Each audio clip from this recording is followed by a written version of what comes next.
भाई लोग नमस्ते प्रणाम। आप सभी को स्वागत है हमारे यूट्यूब चैनल स्पेशल भोजपुरी पे। तो हमारे सुपर स्टार यानी हिट मशीन खेसारी लाल यादव जी का गाना रिलीज कर दिया गया है, जिस गाने का नाम है मोंगर के परिछाए। ये काफ़ी बहुत तगड़ा वीडियो है और ये गाना रिलीज हुआ है आदि शक्ति यूट्यूब चैनल पर।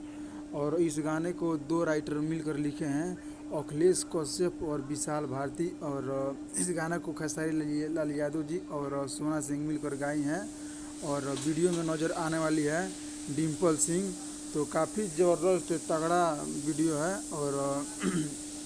और आप सब जाइए आदि शक्ति यूट्यूब चैनल पर और ये गाना सुनिए, बहुत ही तगड़ा वीडियो है। और हमको आशा नहीं, पूरा विश्वास है कि ये गाना ट्रेंडिंग में ही आएगा।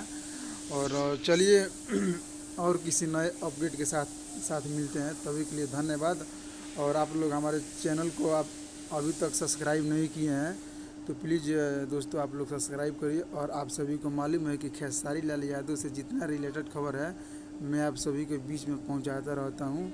तो अभी तक हमारे चैनल सब्सक्राइब नहीं किए हैं तो हमारे चैनल पर जाइए और बेल आइकन दबाइए और घंटा होगा, घंटा को दबाइए और सब्सक्राइब लिखा होगा, सब्सक्राइब पर और दबाइए। और हमारे चैनल को सब्सक्राइब करिएगा तो मैं खेसारी लाल यादव से जितना रिलेटेड खबर है मैं आप सभी के बीच में पहुंचाता रहूँगा। ओके, धन्यवाद दोस्तों, लव यू।